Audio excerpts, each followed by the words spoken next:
रउआ लोगन सुन रहल बानी रवि कुमार के आवाज में। ए हो सुगना पिया हमर बारे परदेसवा हो बारे परदेसवा। ए हो सुगना पिया हमर बारे परदेसवा हो बारे परदेसवा। तू दीहा जाके हमारा हो संदेशवा। तू दीहा जाके हमारा हो संदेशवा। किए हो सुगना पिया बारे परदेसवा। किए हो सुगना पिया बारे परदेसवा। तू दीहा जाके हमारा हो संदेशवा। तू दीहा जाके हमारा हो संदेशवा। डीजे गुड्डू राज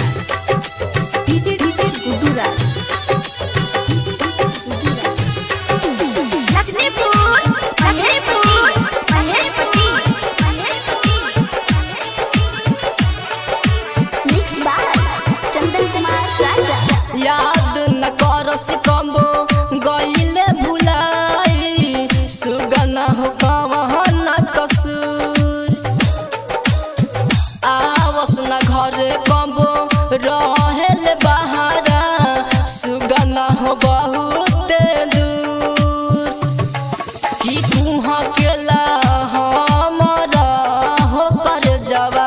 कि तू अकेला हमारा हो कर जावा। कि तू दीहा जाके हमारा हो संदेशवा। तू दीहा जाके हमारा हो संदेशवा। डीजे गुड्डू राज